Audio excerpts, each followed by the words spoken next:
Good morning and welcome. आज हम लोग Indira Gandhi national open university IGNOU के एमएसी पेपर 007 इंटरनेशनल ट्रेड से topic components of India's trade policy reforms since 1990 के बारे में पढ़ेंगे। यानी 1990 में जो भारत में 1990-91 में इकोनॉमिक रिफॉर्म किया गया, लिबरलाइजेशन, प्राइवेटाइजेशन और ग्लोबलाइजेशन के फॉर्म में, इस रिफॉर्म के बाद भारत के ट्रेड पॉलिसी के क्या मेन कंपोनेंट थे। भारत जो है अपने ट्रेड से रिलेटेड किस तरह के पॉलिसी को अपनाया, मुख्य रूप से एक्सपोर्ट इंपोर्ट पॉलिसी को। तो लिबरलाइजेशन के तहत हम लोगों ने पढ़ा था कि बहुत सारे जो भी रिस्ट्रिक्शंस अननेसेसरी गवर्नमेंट की तरफ से लगाए गए थे, चाहे वो टैक्स के रूप में हो या नॉन टैक्स फॉर्म में हो, कोटा के रूप में हो, इन सब को टैक्स को कम किया गया, बहुत सारे बैरियर्स को समाप्त किया गया, रुपए के कन्वर्टिबिलिटी को परमिशन दिया गया। करंट अकाउंट से रिलेटेड ट्रांजैक्शन में भारतीय रुपया अब किसी भी करेंसी में एक्सचेंज किया जा सकता था। फॉरेन इन्वेस्टमेंट को बढ़ावा देने के लिए हमारे देश में ग्लोबलाइजेशन के साथ साथ उसमें लिबरलाइजेशन को भी इंक्लूड किया गया। यानी जो भी एक्सपोर्ट इंपोर्ट पे टैक्स लगते थे, उन सारे टैक्स को कम किया गया, बैरियर्स को हटाए गए, ताकि फॉरेन कैपिटल हमारे देश में आ सके। तो इस पॉलिसी में मुख्य रूप से क्या क्या किया गया, इसी को हम लोग पढ़ेंगे। जैसे कि शुरुआत में लिखा गया है कि एक्सटर्नल सेक्टर रिफॉर्म्स यानी फॉरेन एक्सचेंज से related, that is export import से रिलेटेड जो सुधार किए गए 1991 में, उसमें ट्रेड रेस्ट्रिक्शंस को समाप्त किया गया, टैक्स स्ट्रक्चर में मॉडिफिकेशन किया गया, बहुत सारे टैक्स को हटाया गया, कम किया गया। करंट अकाउंट ट्रांजैक्शन से रिलेटेड भारतीय रुपया को कन्वर्टिबिलिटी की परमिशन दी गई, यानी Indian rupee can now be converted to any foreign currency at existing market rate for trade purpose. Private capital के इनफ्लो को आसान बनाया गया, यानी फॉरेन डायरेक्ट इन्वेस्टमेंट और फॉरेन इंस्टीट्यूशनल इन्वेस्टमेंट दोनों के लिए पॉलिसी मेजर्स यूज किए गए। जो भी इन्वेस्टमेंट इनकम थे, जैसे डिविडेंड, रॉयल्टी, इंटरेस्ट, टेक्निकल फ़ी, इन सब पे जो भी रिस्ट्रिक्शंस थे, उन सब रिस्ट्रिक्शंस को हटाया गया, ताकि फॉरेन करेंसी का जो इनफ्लो और आउटफ्लो है भारत में, वो स्मूथली हो सके। और उस टाइम इनफ्लो की बहुत ज़्यादा ज़रूरत थी, क्योंकि फॉरेन एक्सचेंज रिज़र्व जो है भारत के पास बहुत कम, लगभग सप्ताह भर के इंपोर्ट के पेमेंट के बराबर बचा था। बहुत सारे रीजन्स थे जिनकी वजह से हमारे यहाँ ये इकोनॉमिक क्राइसिस आ गया था। उसमें एक बहुत बड़ा रोल प्ले किया था gulf crisis.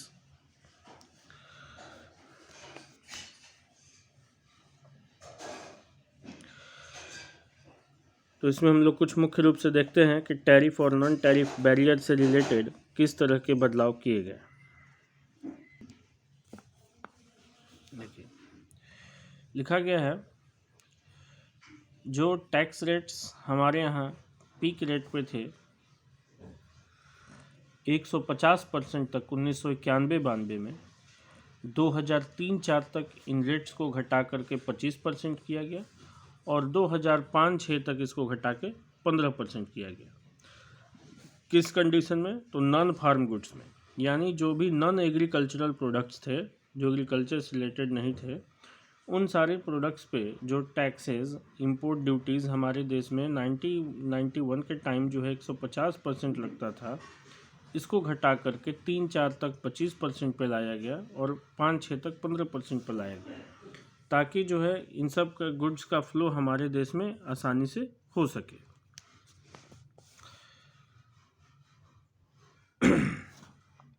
As against 28.5% of weighted average duty in India in 2000। देखिए, भारत में जो वेटेड एवरेज ड्यूटी यानी एवरेज जो टैक्स लगाए गए थे एवरेज जो था भारत में वो लगभग 28.5% था 2000 में, और उस टाइम चाइना में ये मात्र 14.7%, फिलीपींस में 3.8%, थाईलैंड में 10.1% था सेम ईयर में। यानी भारत में जो है सभी जगहों से ज़्यादा टैक्स लगाए जाते थे इंपोर्ट्स पे। Additional custom duty in India seems to continue on products that attract very low basic duty. इसके अलावा जो है भारत में कस्टम ड्यूटी भी एडिशनल लगाए जाते थे और इसमें हर तरह के प्रोडक्ट आते थे। लिखा गया है but products covered by information technology agreement attract only 4% tax. हाँ, लेकिन जो इंफॉर्मेशन टेक्नोलॉजी से रिलेटेड प्रोडक्ट था वो एक एग्रीमेंट के थ्रू इस पे से जो टैक्स लगाया गया वो सिर्फ 4% तक ही था। समय के साथ साथ बदलाव किया जाने लगा और भारत ने जो है इकोनॉमिक रिफॉर्म पॉलिसी के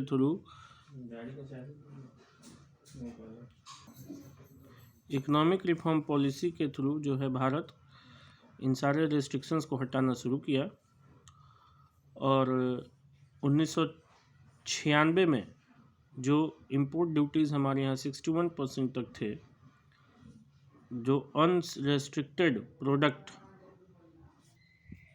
लिखा गया है India started removing the restriction since 1996। 1996 से भारत ने इन रेस्ट्रिक्शंस को हटाना शुरू किया and virtually there are no such restrictions any more. और अब इस तरह की कोई भी रेस्ट्रिक्शंस जो है फॉरेन ट्रेड से रिलेटेड नहीं है। As a result the share of unrestricted products under imports increased. जो भी अनरिस्ट्रिक्टेड प्रोडक्ट्स थे हमारे यहाँ, उनका इंपोर्ट में शेयर 2003 तक 95% बढ़ के हो गया, जो कि मात्र 61% था 1996 में। जो प्रोडक्ट्स हमारे यहाँ इंपोर्ट किए जाते थे, इंपोर्ट में उन प्रोडक्ट्स का शेयर जो है 61% था और वो बढ़ के 95% हो गया 2003 में इन रेस्ट्रिक्शंस को हटाने से। और बाकी जो 5% रेस्ट्रिक्शंस है वो आर्टिकल्स 20 और 21 गेट के आर्टिकल्स 20 और 21 के तहत अभी लगाए गए हैं, हेल्थ, सेफ्टी, मोरल कंडक्ट और इसेंशियल सिक्योरिटी के बेसिस पर।